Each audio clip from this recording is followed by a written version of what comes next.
Hello students, welcome to my channel and today's topic is myocarditis. Cardiovascular system को continue करते हुए हम next topic करने वाले हैं myocarditis. Okay, so first of all we will go for definition. ठीक है, डेफिनेशन क्या कहती है कि it is inflammation of middle layer of the heart wall. ठीक है, हार्ट की जो मिडल लेयर होती है उसमें इन्फ्लामेशन हो जाना, that is myocarditis. And myocarditis is usually caused by viral infection. A severe case can weaken the heart muscle which can lead to heart failure, abnormal heart and sudden death. ठीक है, जो हमारी heart की muscles होती हैं उसमें जो 3 layers होती हैं. ठीक है, जो सेकंड लेयर है हमारी मिडल लेयर है, दैट इज़ मायोकार्डियम. उसमें इन्फ्लामेशन हो जाना किसी भी रीज़न की वजह से, वायरल इन्फेक्शन हो या फिर किसी भी रीज़न की वजह से, जो कि आगे चल के हार्ट की मसल को वीक कर देता है और हार्ट को डिसफंक्शन कर सकता है, फेलियर ऑफ हार्ट कर सकता है. ठीक है, जब ये मसल्स इन्फ्लेम्ड हो जाती हैं तो क्या होगा कि इसकी जो ब्लड को पंप करने की इसकी एबिलिटी है दैट विल अफेक्ट. ठीक है, जिसमें कि problem this cause problem like abnormal heart beat, difficulty in breathing in extreme cases. It can cause blood clot leading to the heart attack और stroke damage to the heart which hurt with heart failure और death. ठीक है, myocarditis क्या होता है कि जो myocardium layer है उसमें इन्फ्लेमेशन आ जाती है. ठीक है, दैट इज़ द डायग्राम जो आप देख रहे हैं, ये नॉर्मल हमारा हार्ट की लेयर्स है. तो ये डायग्राम मैंने इसीलिए डाला है ताकि पता चला कि हार्ट की लेयर्स कौन कौन सी होती हैं. वैसे आपको एनाटॉमी तो पता ही है, अगर नहीं पता तो लेट अस डिस्कस हियर. क्या होता है, जो हमारा हार्ट है, ठीक है, उसकी 3 लेयर्स होती हैं. फर्स्ट ऑफ ऑल सबसे इनर लेयर इज़ एंडोकार्डियम. ठीक है, that is inner layer of the heart. Second is myocardium. Myocardium is middle layer of the heart. And third is pericardium. ठीक है, pericardium is जो है कि आउटर लेयर, बट पेरिकार्डियम की भी 2 layers होती हैं, 2 पार्ट में डिवाइड किया गया है उसको. पेरिकार्डियम में भी एक होता है आउटर लेयर, एक होता है इनर लेयर. ठीक है, तो आउटर में आपका आ गया ये, and that is visceral pericardium and that is parietal pericardium. ठीक है, सो इन दोनों के बीच में यहाँ पर एक स्पेस है. ये जो स्पेस होता है इसको हम बोलते हैं पेरिकार्डियल कैविटी. एंड इसके अंदर होता है फ्लूइड. ठीक है, पेरिकार्डियल कैविटी के अंदर फ्लूइड फिल होता है, दैट इज़ जिसका कि अमाउंट है हमारा 10 to 15 ml. ठीक है, ये फ्लूइड इसके अंदर फिल्ड होता है. ये जो है हमारे हार्ट को फ्रिक्शन से प्रिवेंट करता है, क्योंकि हार्ट को फ्रिक्शन अगर होगा तो उससे इंजरी हो सकती है. तो हार्ट को फ्रिक्शन से प्रिवेंट करता है लेयर्स को ये जो फ्लूइड है. ठीक है, तो ये हमारी थी लेयर्स. नेक्स्ट अगर आप इस डायग्राम में देखेंगे तो इसमें आपको मैं दिखाती हूँ कि मायोकार्डाइटिस क्या होता है. लेट अस सी. जो ये है हमारा दैट इज़ लेयर. ठीक है, यहाँ पर जो लेयर्स हैं, एक सेकेंड, देखिए ये वाली लेयर हमारी हो गई inner layer, that is the middle layer. ठीक है, that is myocardium. And myocardium के अंदर हो गई है इन्फ्लामेशन. ठीक है, इन्फ्लामेशन होने की वजह से यहाँ पर आप देख रहे हैं ये कैसा स्ट्रक्चर फॉर्म हो गया है. इसके अंदर क्या हो गया है कि इन्फ्लेम्ड हो गई है, किसी भी रीज़न की वजह से हो सकती है, और इसके अंदर फिल हो गया है. हो सकता है कि फाइब्रोजिन्स जो होते हैं, फाइब्रोजिन्स होते हैं या फिर फाइब्रोस डिसीज़ हो गई है इसमें. जो फाइब्रोजिन्स होते हैं वो इसमें ज़्यादा फिल हो जाए, and that will lead inflammation and swelling type structure. ठीक है, ज़्यादा गैप इंक्रीज हो जाना इसमें, that is myocarditis. Okay, so myocarditis, दोनों डायग्राम को आप इजीली कंपेयर कर सकते हैं कि इस वाले डायग्राम में तो क्या है, बहुत ही क्लियर सी मसल्स दिख रही हैं, बहुत ही क्लियर सा डायग्राम जो है दिख रहा है हमें. मसल्स की जो लाइनिंग्स है you can see very easily कि दे आर ऐसे लॉन्गिट्यूडनल सी लाइनिंग्स जो हैं, आप लॉन्गिट्यूडनल नहीं, that is horizontal C linings जो है आपको यहाँ पर दिख रही हैं. But in this diagram you can see कि यहाँ पर कुछ अजीब सा ही डायग्राम दिख रहा है, लाइक जैसे कि जाली जैसा स्ट्रक्चर कुछ फॉर्म हो गया हो, है ना, इस टाइप से. तो इसमें क्या हुआ है कि जो फाइब्रोजिन्स होते हैं वो ज़्यादा हो गए हैं, उसकी वजह से फिल हो गया मायोकार्डियम लेयर हमारा, and that is your myocarditis. ठीक है, आई होप कि आपको समझ आया हो कि क्या होता है मायोकार्डाइटिस. ठीक है, नेक्स्ट हम डिस्कस करते हैं ईटियोलॉजी, किस किस रीज़न की वजह से हो सकता है. सो कभी कभी हमारा जो इम्यून सिस्टम है ना उसकी वजह से भी हो सकता है. ठीक है, जैसे कि ऑटो इम्यून डिजीज़ होती हैं उसकी वजह से हो सकता है. ऑटो इम्यून डिजीज़ में क्या होगा कि जो हमारी हार्ट की मसल्स हैं वहाँ पर जो जो हमारे हार्ट की मसल्स हैं उसमें इन्फ्लेमेशन हो जाएगी ड्यू टू रीज़न किस वजह से कि हमारी जो बॉडी की जो सेल्स होती हैं एंटीजन समझ करके हमारे अपने ही बॉडी के सेल पर हमारी एंटीबॉडीज़ जो हैं अटैक करने लग जाती हैं and that will lead auto immune disease में ऐसा ही होता है, ठीक है, उसकी वजह से इन्फ्लेमेशन होना। Next, the most common viruses to cause myocarditis include, ठीक है, जो वायरस होता है उसकी वजह से भी हो सकता है, लाइक ह्यूमन हर्पस वायरस और एंटेरो वायरस यहाँ पर, एंड एंटेरो वायरस का दूसरा नाम भी यहाँ पर दिया हुआ है, ठीक है। नेक्स्ट जो है स्टेप्टोकोकस एन्यूरस की वजह से हो सकता है, कोरिडोबैक्टीरियम डिप्थीरिया की वजह से हो सकता है, एंड यीस्ट इन्फेक्शन की वजह से like mould and other fungi can sometimes cause myocarditis, ठीक है। And acute heart disease autoimmune diseases कौन कौन सी, लाइक जो आपका रियूमेटेड हार्ट डिजीज़ है, सॉरी रियूमेटेड अर्थराइटिस है और SLE है, इसकी वजह से भी आपको जो है मायोकार्डाइटिस हो सकता है। ओके, सो जो रियूमेटेड अर्थराइटिस है वो टॉपिक मैंने ऑलरेडी करा दिया है, अगर आप चाहें तो लिंक आपको यहाँ पर आप आई बटन होगा यहाँ पर जाके क्लिक कर सकते हैं, या फिर लिंक आपको डिस्क्रिप्शन में भी मिल जाएगा रिमोटेड अर्थराइटिस का, सो आप वहाँ पर जाके इसे इजीली देख सकते हैं सो दैट कि आपको समझ आ जाए, ठीक है। सो हम आगे चलते हैं अब कि मैंने अभी तक क्या कॉजेस बोले, कॉजेस को एक बार अंडरस्टैंड कर लेते हैं इजीली से, ठीक है। मैंने बोला कि ये हो सकता है हमारा ऑटो इम्यून डिजीज़ की वजह से। ऑटो इम्यून डिजीज़ में क्या होता है, हमारी जो अपनी बॉडी है हमारे सेल्स पर अटैक करने लग जाती है, ठीक है, ओन सेल्स पर अटैक करने लग जाएगी हमारी बॉडी। सो मोस्टली हमारी बॉडी में क्या करता है, होता है कि एक वायरस जो है एंटर कर जाता है, ठीक है, बॉडी के अंदर एंटर कर गया एक वायरस, ठीक है, एक वायरस या फिर एक बैक्टीरिया जो है बॉडी में एंटर किया, तो इसके बाद बॉडी क्या करती है, रिएक्शन देती है, ठीक है, बॉडी आपका रिएक्शन देगी।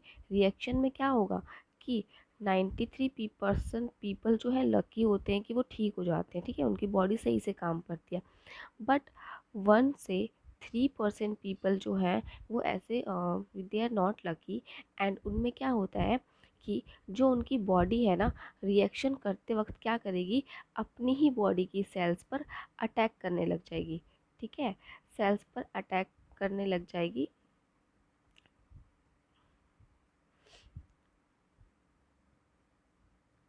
ठीक है, अपनी बॉडी की सेल्स पर अटैक करने लग जाएगी, जिसकी वजह से जो है आपका रूमेटॉइड हार्ट डिजीज़ या फिर मायोकार्डाइटिस टाइप जो है डिजीज़ हो सकती हैं, that is auto immune disease, ठीक है, उसमें।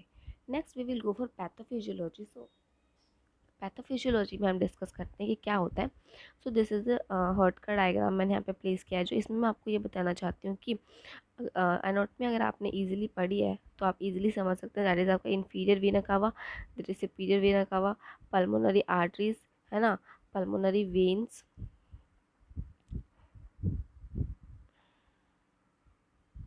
Sorry that is pulmonary veins and pulmonary arteries.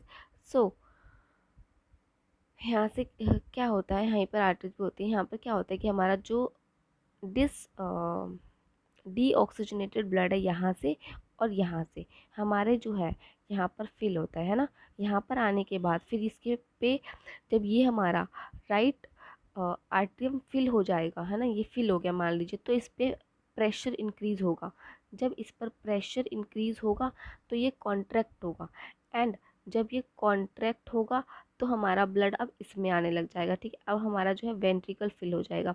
अब जब हमारा वेंट्रिकल फिल होगा देन इट विल कॉन्ट्रैक्ट, ठीक है, अब ये कॉन्ट्रैक्ट होगा तो हमारी जो यहाँ पर वाल्व्स होती हैं वाल्व विल ओपन, ठीक है, वाल्व ओपन हो जाएंगी और यहाँ से जो ब्लड है आपका चला जाएगा लंग्स में, ठीक है, अब लंग्स में ये ब्लड होगा ऑक्सीजनेटेड, ऑक्सीजनेटेड होने के बाद अब ये ब्लड यहाँ से होता हुआ, ठीक है, पल्मोनरी वेन्स से होता हुआ आपके लेफ़्ट एट्रियम में आ जाएगा। अब जब लेफ़्ट एट्रियम आपका फिल हो जाएगा तो लेफ़्ट आर्टरियम फिल होने के बाद लेफ़्ट आर्टरियम होगा कॉन्ट्रैक्ट बिकॉज प्रेशर इंक्रीज़ होगा इस पर, एंड जब प्रेशर इंक्रीज़ होगा दैन ये आपका लेफ़्ट वेंट्रिकल में आपका ब्लड आ जाएगा, ठीक है, जब लेफ़्ट वेंट्रिकल आपका फिल हो जाएगा दैन यहाँ पर एक वाल्व होता है जो कि आपका ओपन होगा एंड ब्लड यहाँ से होते हुए अयोटा के थ्रू, और यहाँ पर एक इन्फीरियर अयोटा होता है, इसके थ्रू जो है आपके नीचे वाली बॉडी में, ठीक है, लोअर बॉडी पार्ट में, एंड इसके थ्रू आपकी अपर बॉडी पार्ट में जाएगा। So that is normal functioning of the heart की ब्लड सर्कुलिंग करता है। एंड ब्लड सर्कुलिंग के लिए जो बहुत इंपॉर्टेंट है हार्ट का कॉन्ट्रैक्ट होना एंड रिलैक्स होना, ठीक है। तो कॉन्ट्रैक्शन एंड रिलैक्सेशन में हमारी मसल्स का बहुत बड़ा रोल है। They will play a very important role in the contraction and relaxation, ठीक है। तो जब हार्ट की मसल्स कॉन्ट्रैक्ट होती हैं और रिलैक्स होती हैं, उसी टाइम पे जो हमारी वेंट्रिकल्स है या फिर एट्रियम है वो कॉन्ट्रैक्ट होते हैं और रिलैक्स होते हैं, जिसकी वजह से ब्लड जो है आगे मूव करता है एंड फिर आगे आपकी पूरी बॉडी में सर्कुलेट होता है। एंड जब इन्फ्लामेशन हो जाएगा तो ये जो फंक्शन है, नॉर्मल फंक्शनिंग जो है हार्ट की, वो अफेक्ट होगी, ठीक है। देखिए पैथोफिजियोलॉजी देखते हैं। ड्यू टू एनी इटियोलॉजी, ठीक है, किसी भी इटियोलॉजी फैक्टर की वजह से, लाइक बैक्टीरिया हो गया, वायरस हो गया, या फिर ऑटो इम्यून डिजीजेस की वजह से इन्फ्लामेशन या इंजरी हो गई आपके मायोकार्डियम लेयर में, ठीक है। फिर क्या होगा, डिक्रीज मायोकार्डियल कॉन्ट्रैक्शन, ठीक है। मायोकार्डियल जो है उसका कॉन्ट्रैक्शन जो है रिलीज डिक्रीज हो जाएगा, ठीक है। हार्ट जो है अब एनलार्ज हो जाएगा, बिकॉज जो ब्लड है वो फिल होता रहेगा वेंट्रिकल्स में एंड वो कॉन्ट्रैक्ट नहीं कर पा रहा है, तो हार्ट की जो मसल्स हैं वो खिंचने लग जाएंगी। जैसे बलून होता है ना, बलून में आप पानी भरते जाइए और आप उसको अगर पानी भरते जा रहे हैं और उसको कॉन्ट्रैक्ट नहीं करेंगे, दबाएंगे नहीं, तो पानी उसमें से नहीं निकलेगा ना। तो वही तरीका है कि ब्लड उसमें भरता जा रहा है बट ब्लड आगे बॉडी में सर्कुलेट नहीं हो रहा है, तो जिसकी वजह से हार्ट की जो मसल्स है वो एनलार्ज हो रही है, ठीक है। Heart become enlarge. अब उसके बाद क्या होगा, left ventricle and diastolic volume जो है आपका डिक्रीज हो जाएगा, ठीक है। That is decrease, left ventricle and diastolic volume आपका जो है डिक्रीज हो जाएगा, ठीक है। फिर डिक्रीज आपका हो जाएगा कार्डियक आउटपुट, जिसकी वजह से आपका जो कार्डियक आउटपुट है वो हो जाएगा decrease and sorry that will increase. जो आपका left ventricular and diastolic volume है ये आपका इंक्रीज हो जाएगा एंड आपका फिर डिक्रीज होगा, आपका कार्डियक आउटपुट जो है डिक्रीज हो जाएगा, बिकॉज हार्ट जो है कॉन्ट्रैक्ट नहीं कर रहा है, तो आयोटा से ब्लड बाहर नहीं जा रहा है बॉडी में, ठीक है। That will decrease and sympathetic tone जो है वो आपकी इंक्रीज हो जाएगी, ठीक है। एंड यहाँ पर जो left ventricular diastolic volume increase हो रहा है तो वो क्या करेगा, आपका आर्ट्रियल प्रेशर को भी इंक्रीज कर देगा, ठीक है। That will increase arterial pressure, ठीक है, बिकॉज आर्टरीज में जो है प्रेशर अब बहुत ज़्यादा इंक्रीज हो रहा है, बिकॉज बॉडी हमारी रिक्वायरमेंट मांग रही है ब्लड की, और बॉडी को ब्लड चाहिए बट ब्लड नहीं जा पा रहा, क्यों, क्योंकि हमारी जो लेयर्स है वो कॉन्ट्रैक्ट नहीं होने दे रही है हार्ट को, एंड जब हार्ट कॉन्ट्रैक्ट नहीं होगा तो आपका ब्लड नहीं जाएगा। सो हार्ट कॉन्ट्रैक्ट नहीं हो रहा है एंड ब्लड बॉडी में नहीं जा रहा है, that will lead what, that will lead आपका पल्मोनरी एडिमा यहाँ से, एंड यहाँ से आपका डिक्रीज हो रहा है कार्डियक आउटपुट, ठीक है।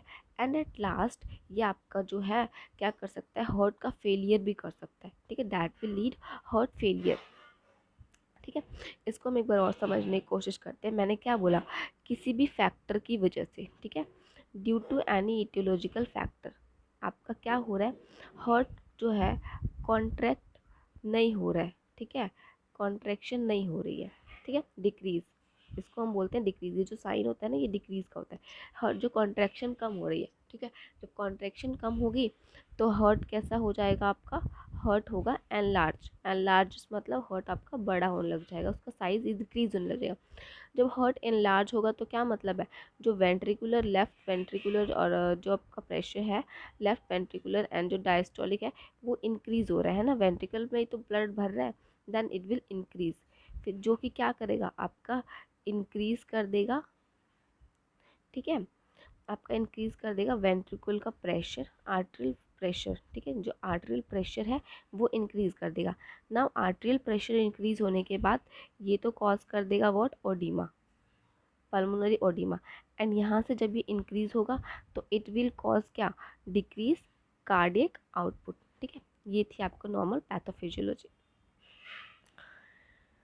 सो now we will discuss types. So types में first is fulmin fulminant myocarditis. Fulminant myocarditis में क्या होता है कि उस डिजीज़ की वजह से, वायरल इन्फेक्शन की वजह से अचानक से किसी भी ऑर्गन सिस्टम को फेलियर हो जाना या फिर उसमें डिसेबिलिटी आ जाना, दैट इज़ फुल मिनेंट मायोकार्डाइटिस, ठीक है। अगर मायोकार्डियम लेयर में इन्फ्लेमेशन वायरल